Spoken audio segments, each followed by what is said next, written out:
Cresce a especulação em tabloides de que o Lula poderia simplesmente desistir das eleições de 2026 e que o seu substituto não seria o Haddad. E nós já temos o nome de quem será o substituto do Lula que concorrerá contra Flávio Bolsonaro. Lula quer a aposta de que ele é igual ao Bolsonaro. Talvez inveja que chama isso. E o Lula quer provar que ele consegue fazer a mesma transferência de votos que o Bolsonaro consegue caso ele tenha que desistir das eleições. Será? Pois é, acho que não. Outra questão que a gente precisa falar. Cresce a especulação. Hoje, o UOL soltou uma matéria preocupante, dizendo que o próprio Donald Trump poderia usar uma arma nuclear contra o Irã. Seria dizimar uma população inteira. Seria um verdadeiro genocídio. Será que isso é verdade? Será que essa especulação vai realmente acontecer? Dá para esperar qualquer coisa do Donald Trump. A gente vai falar sobre isso. Ainda vamos tentar falar nesse editorial sobre a definição do Tribunal dos Estados Unidos que permitiu ir para cima do Banco Master. E essa informação é relevante porque ela mostra que os bens do Vorcaro serão rastreados. E com os bens do Vorcaro, figuras que têm laços estreitos com o Vorcaro. Figuras essas que podem estar inclusive em outros países, inclusive contando com o apoio do FBI. A gente vai falar justamente sobre isso nesse editorial. Então seja muito bem-vindo. Hoje é dia 7 de abril de 2026. Esse é o nosso terceiro editorial do dia, o nosso Chá com Política. Então seja muito bem-vindo. Não esquece de compartilhar o editorial para o maior número de pessoas o possível. Manda para a vizinha, para a sogra, para o cachorro, manda para todo mundo para que eles conheçam aqui o nosso trabalho e a informação que a gente traz. Então ajusta o fone de ouvido, se prepara, vem matéria boa. Eu sou o Dr. Sandro Gonçalves, advogado, jurista, especialista em offshores, hold e imigração para o Uruguai e Paraguai. Logo a gente vai estar implementando aqui outros roteiros também. Então, se você precisa estar entrando em contato com a gente, o contato está logo aqui. Mas vamos entender o que está acontecendo? Vamos lá, vamos começar falando de desistência do Lula. Hoje, o protocolo Biden já foi acionado. O que seria o protocolo Biden? O protocolo Biden é a mesma estrutura que o Donald Trump utilizou, não para mentir, não para inventar coisas, mas para mostrar para a população que o Biden, candidato opositor do Trump à época, estava senil, ou seja, já não estava muito bom da cabeça. Dá uma olhada no que a Madeleine Laxo falou aqui neste vídeo. Não se trata de fazer um protocolo de mostrar, de espalhar fake news. Trata-se de mostrar a verdade. Dá uma olhada. O Lula está parecendo senil. Vocês me perdoem. Igual não tá. Não tá falando coisa com coisa. Então não é mais aquela voz forte que mobilizava pessoas. É um cara que fala umas coisas treslocadas, que não tem nada a ver com nada, e precisa sair todo mundo falando, não, ele não tá doido, ele tá falando tudo certo. É o tempo todo mundo explicando o que ele quis dizer. E aí eu vejo gente na direita falando, não, mas o Lula sempre falou bobagem. Deste jeito que ele está, ele nunca esteve. Ele pode ter falado coisa que você não gosta. Pode ter falado muita coisa machista, muita coisa que o pessoal não gosta de ouvir. Muita coisa que o pessoal acha errado. Agora, coisa que ele se prejudique e que pareça com uma debilidade cognitiva como está agora, isso é novidade. Vocês entenderam? Então, o que a Madeleine Laxo está mostrando para vocês aqui é que o protocolo Biden, que a gente mostrou para vocês, não é um protocolo para espalhar mentiras contra o Lula. É para mostrar a verdade. Tanto é que não é o mesmo modelo que a esquerda vai utilizar. A esquerda está usando o golpe baixo, jogo sujo.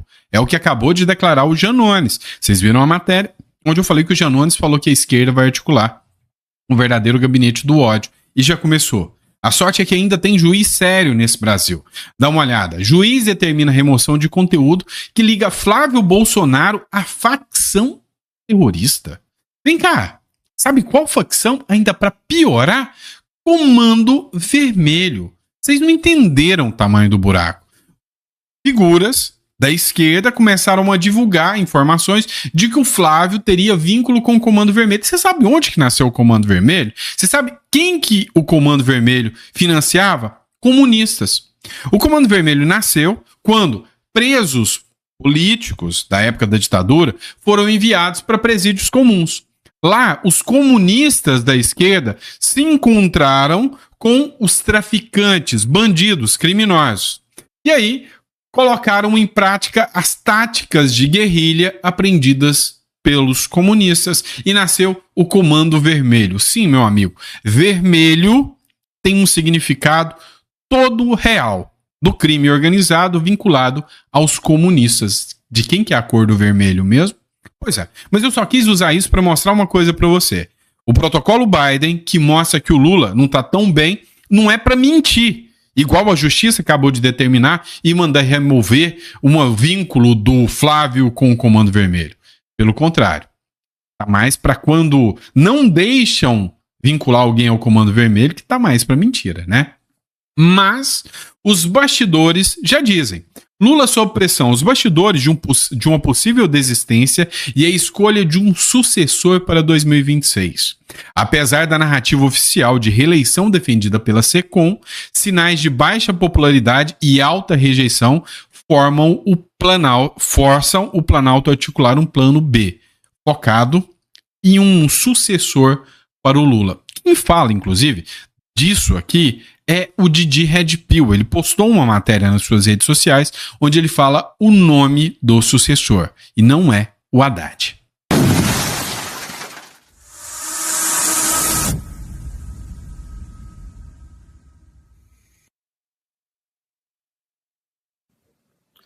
Fala, meus amigos, beleza? Lula vai ou não vai desistir de se candidatar mais uma vez à presidência da República?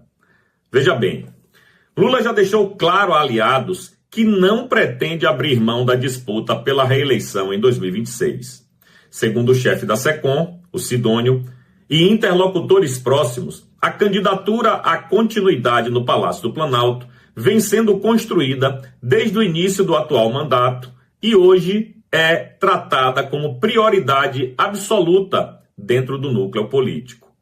A avaliação no entorno presidencial é de que Lula só deixaria a corrida em um cenário extremo, considerado improvável por auxiliares. A estratégia eleitoral, inclusive, já está em curso, com ministros sendo orientados a defender o legado do governo e atuar diretamente no fortalecimento político da base aliada em todo o país.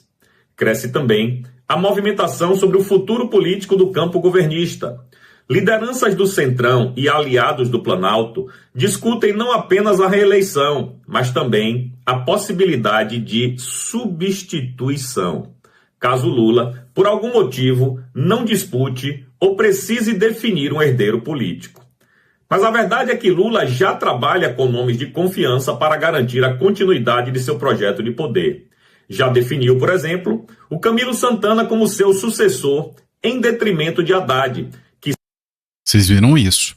Camilo Santana seria o possível nome do Lula como sucessor de Haddad.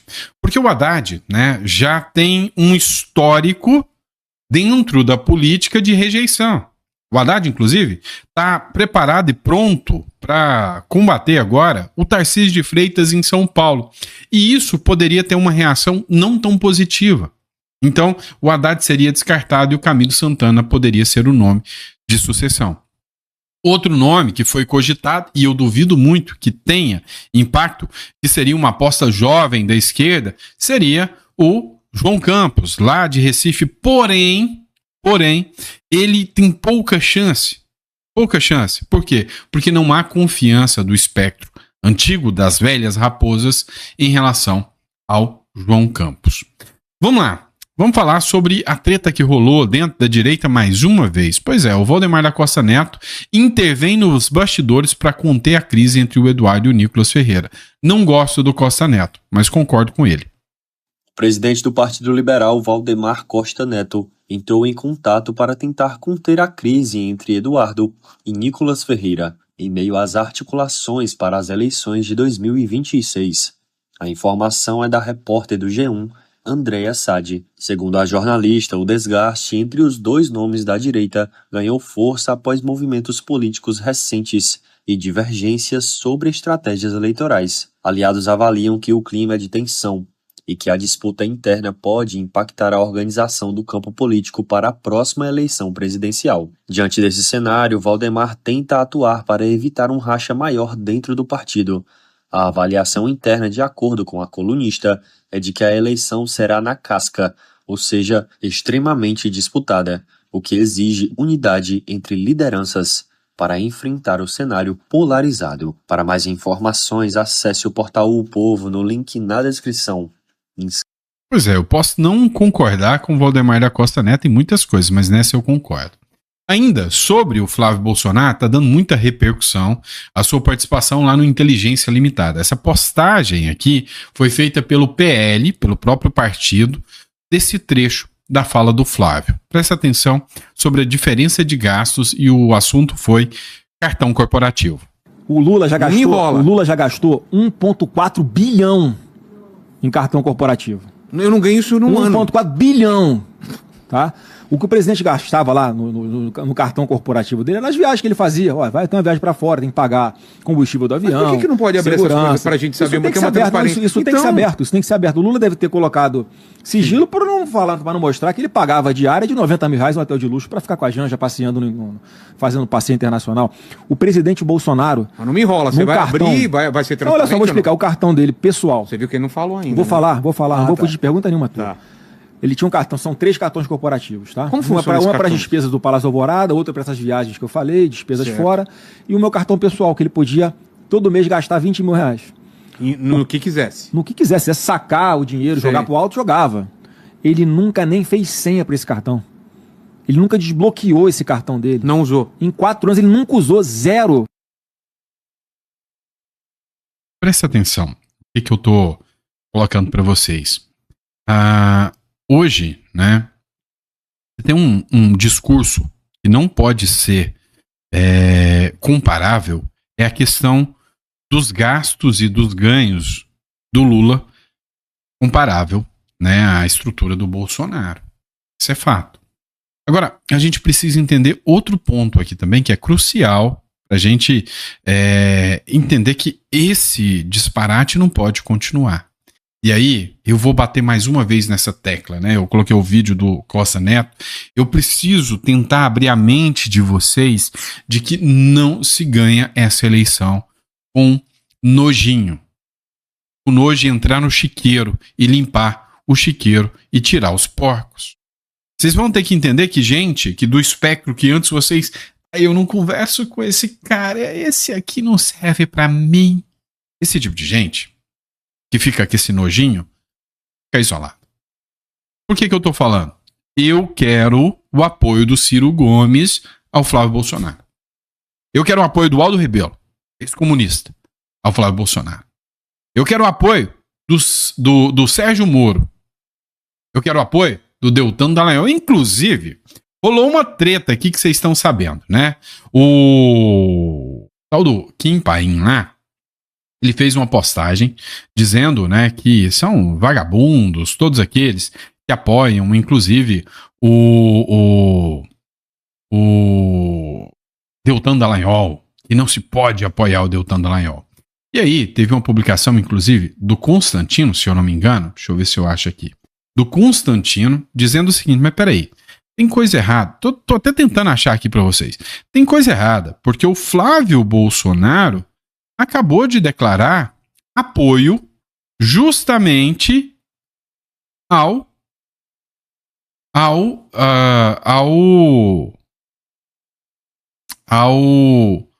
Deltan Dallagnol. Ou seja, Deltan Dallagnol será um aliado. Achei aqui para vocês, peraí. Tá? E eu vou mostrar para vocês por que eu tô querendo chegar aqui. Tá? Não tô fazendo críticas ao Kim Paim, não. Até porque ele faz o trabalho dele, eu faço o trabalho meu. Ele provavelmente está muito mais tempo aí, faz com muito maestria do que eu sou palpiteiro. Eles são os caras, né, da revelação. Eu não, só sou palpiteiro. Mas olha o que o Rodrigo Constantino falou, na boa. Esse aí nunca fez porra nenhuma na vida. Só deu trabalho pro pai, né, que é o Jair Renan. combate o sistema do balneário. Ah, não era essa publicação que eu queria. Era uma que falava que o Flávio tá apoiando o Deltan Dallagnol. Então, para aquelas pessoas que ficavam, nossa, mas Deltan Dallagnol. Agora olha quem voltou. Rogério Marinho. Mas quanto esse cara criticou o Bolsonaro? Quanto esse cara já fez críticas ao Bolsonaro? E vocês não querem ele como aliado? O cara é inteligente, o cara é bom. Então, mas o meu saudosismo bolsonarista vocês têm que aprender.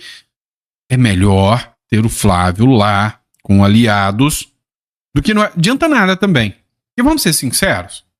Vocês colocaram o Bolsonaro lá dentro, certo? Colocou o Bolsonaro lá dentro. Ele conseguiu governar? O Olavo de Carvalho já dizia, olha, não adianta nada você mudar a cereja do bolo e falar que o sabor do bolo mudou, porque não mudou. Vocês têm que mudar o recheio. E aí o recheio é com alianças. Dá uma olhada no que o Flávio Bolsonaro falou aqui. E tem gente xingando o Flávio Bolsonaro por causa disso.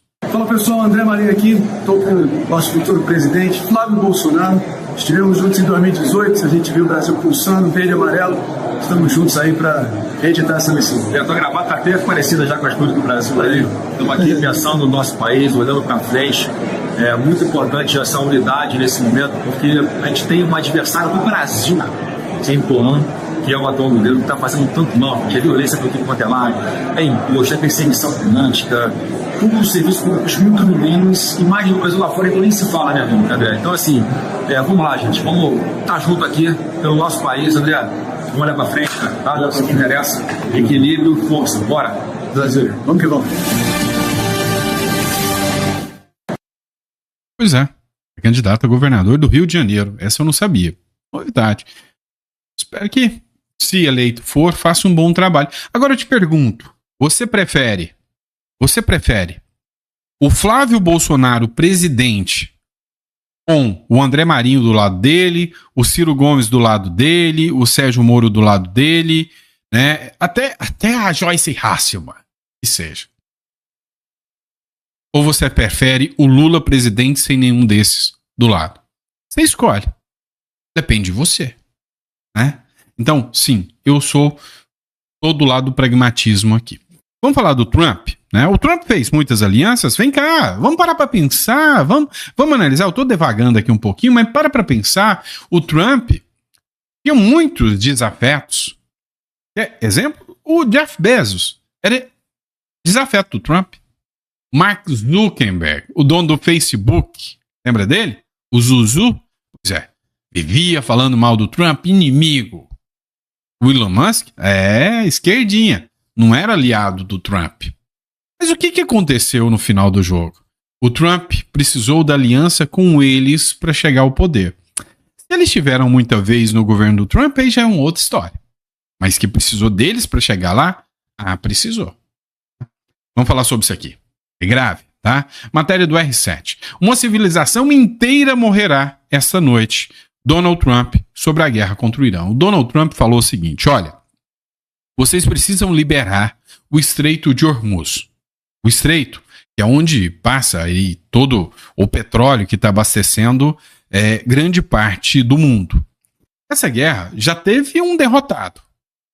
O principal derrotado dessa guerra até agora não é o Irã, e não é os Estados Unidos. Um dos principais impactados dessa guerra é a própria China.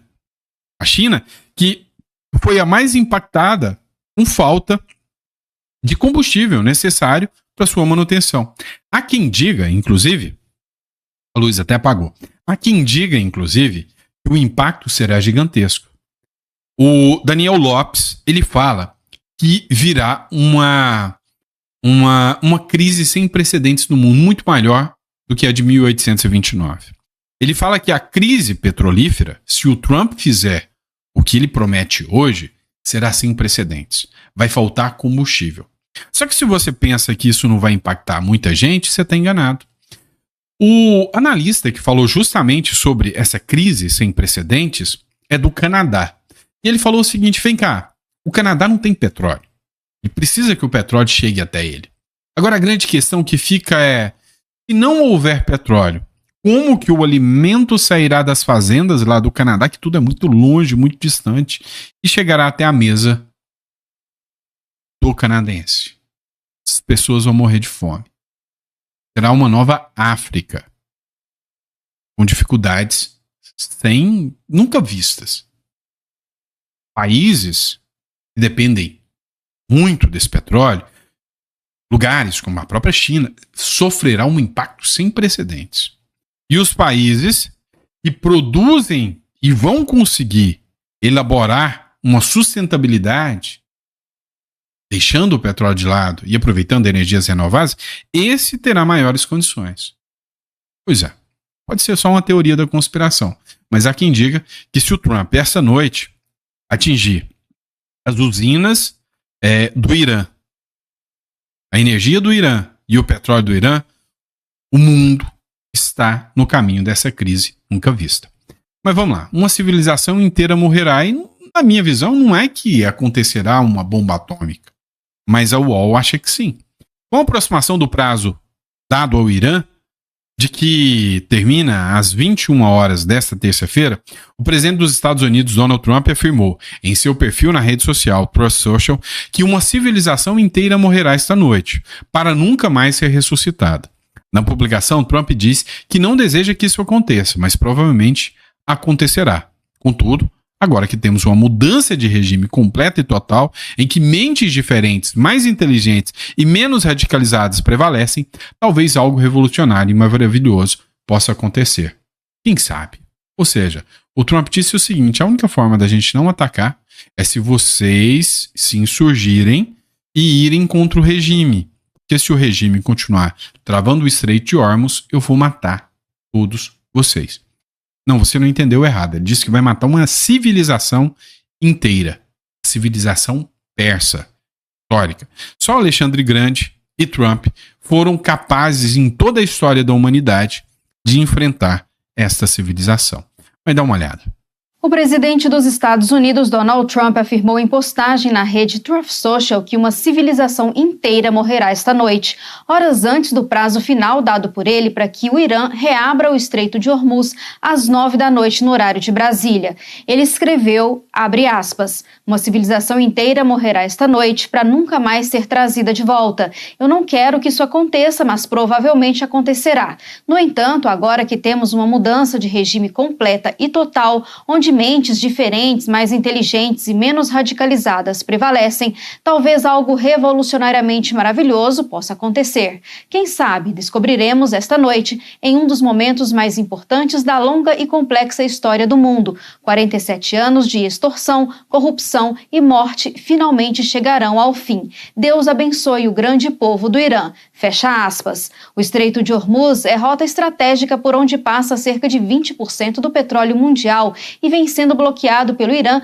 desde os ataques de Estados Unidos e Israel em fevereiro, o que já impacta os preços globais de petróleo e gás. Em resposta, o governo iraniano convocou a população a formar correntes humanas para proteger usinas de energia e pontes alvos de possíveis ataques. O presidente do Irã, Massoud Pezeshkian, afirmou que mais de 14 milhões de iranianos teriam se voluntariado para defender o país. As tentativas de mediação do Paquistão fracassaram. Teherã rejeitou um cessar-fogo temporário e Washington considerou a contraproposta insuficiente. O clima em cidades como Teherã é descrito como sombrio, com moradores relatando o medo de cortes de energia em larga escala e de uma escalada sem precedentes do conflito. O que pode acontecer hoje pode entrar para a história mundial, do lado negativo ou positivo.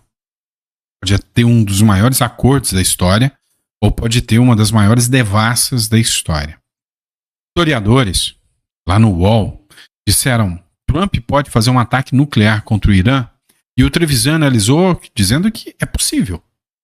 Possível. Fazer uma provocação para o senhor já em cima do que a Fabiola falou. Bom dia, antes de mais nada. O senhor tem razão, o senhor citou Dresden dentro de armamento convencional, mas Hiroshima desapareceu em um dia. E aí a pergunta, eu acho particularmente, vamos comentar depois, que é bravata dele mais uma, né? Mas,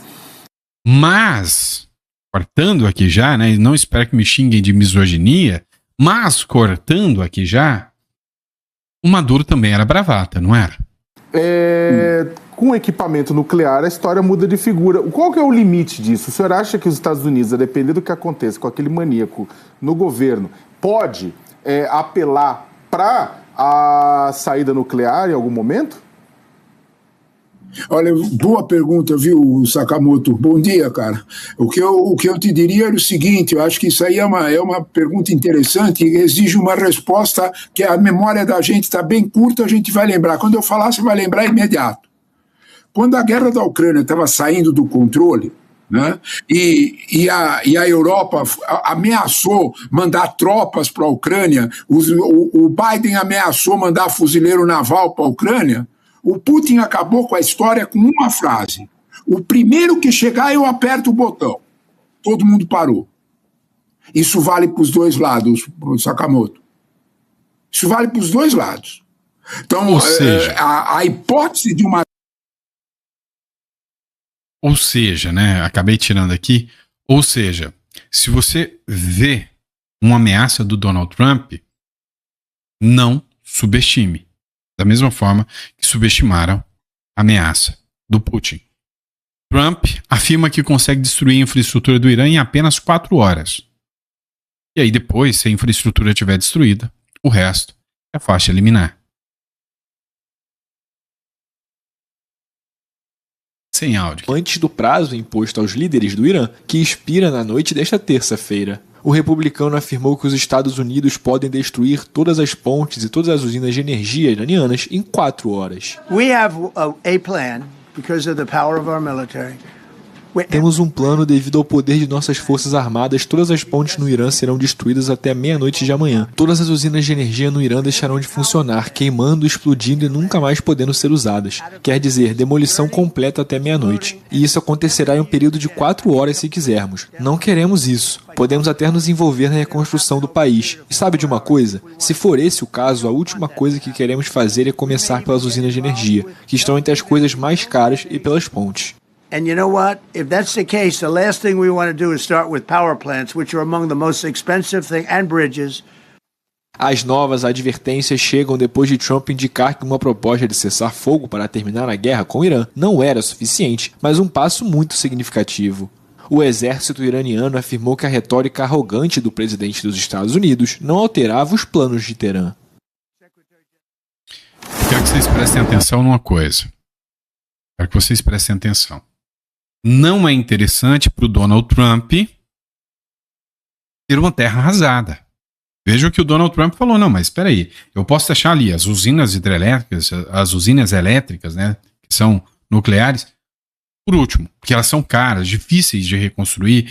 Como se diz, eu levaria o Irã de volta à Idade das Pedras. E a quem interessa uma terra arrasada? Não interessa. Porém, a quem interessa um Estado que ameaça arrastar o resto do mundo para a miséria. Então, cara, não duvidem do Donald Trump. O recado que eu deixo para vocês é: o Donald Trump não é uma figura de brincar. Tá? Não é uma figura de brincadeira. Vamos lá, vamos dar uma olhada nisso aqui que é importante a gente falar por último. O Tribunal dos Estados Unidos permite rastreio de bens do Banco Master no exterior. Eu já venho falando há muito tempo sobre isso aqui. A Justiça dos Estados Unidos autorizou nesta segunda-feira o avanço das investigações para rastrear bens do Banco Master no exterior, em decisão que amplia o alcance da liquidação da instituição financeira. Assinada pelo juiz Scott M. Grossman, do Tribunal de Falências do Distrito Sul da Flórida, a medida negou parcialmente um pedido feito para a defesa do ex-controlador do banco Daniel Vaccaro. Ou seja, o governo norte-americano, a justiça norte-americana, está se debruçando sobre o caso Banco Master. Mas ela vai além. Veja o que diz essa matéria do editorial central. O Tribunal dos Estados Unidos avança contra bens do Vaccaro e o FBI já mira o Banco Master em investigação transnacional. A decisão, na Flórida, autoriza a devassa em ativos de luxo, galerias de arte, enquanto o cerco do FBI sobre o Banco Master levanta suspeitas de conexão com o crime organizado e a cúpula do poder, inclusive no Brasil. Tá? Olha o que diz a matéria. O Tribunal de Falências do Distrito da Flórida, nos Estados Unidos, autorizou formalmente a busca e apreensão de informações sobre bens ligados ao empresário Daniel Vaccaro, controlador do Banco Master. De acordo com as informações divulgadas em relatório pela EFB, regimes especiais de empresas e repercutidos no portal Infomoney em 7 de abril de 2026, a decisão permite que liquidantes intimem galerias de arte, casas de leilão e varejistas de luxo para rastrear ocultos, né, ativos ocultos. A medida fundamental fundamenta-se na cooperação internacional e na legislação brasileira, que prevê o congelamento de bens de controladores em processo de liquidação. Dá uma olhada nesse trecho aqui. O Tribunal de Falências do Distrito Sul da Flórida autorizou a liquidante do Banco Master, a EFB Regimes Especiais de Empresas, a intimar galerias de arte, varejistas de luxo, casas de leilão e o próprio Vorcaro em busca de informações sobre possíveis ativos ocultos. As autoridades querem mapear bens e reexaminar transações financeiras feitas por Vorcaro, por pessoas ligadas a ele e por outras 16 instituições classificadas como partes de congelamento de ativos. O magistrado levou em conta a legislação brasileira que permite o congelamento automático de bens de controladores em processos de liquidação extrajudicial determinados pelo Banco Central. A defesa de Vorcaro criticou o pedido como genérico e sem alvo definido, mas o juiz entendeu que não houve demonstração de causa justa para barrar as investigações. Pois é, perdeu o mané, né? A grande verdade é que os bens do Vorcaro serão buscados. Agora, uma coisa me chamou muita atenção. Todos os bens, tudo que foi feito é rastreável até agora. Todas as negociações que foram feitas. Por que não foi feito o rastreio do dinheiro do Banco Master? Contratos com esposas de ministros? Vem cá. Hoje é tudo no Pix. O Banco Central acabou de colocar sigilo de 8 anos. O Banco Central sabe cada Pix que saiu do Banco Master para pagar quem quer que seja. Por que isso não sai do cofre das mazelas e da sujeira lá do sistema e do poder? É tudo que a gente queria ouvir. É tudo que a gente queria saber. Quem recebeu grana de dinheiro sujo do Banco Master e que poderia interferir a favor do Banco Master? Alguém de dentro do Banco Central recebeu? Alguém de dentro do governo recebeu? Alguém de dentro do judiciário? Parece que a gente já percebeu isso.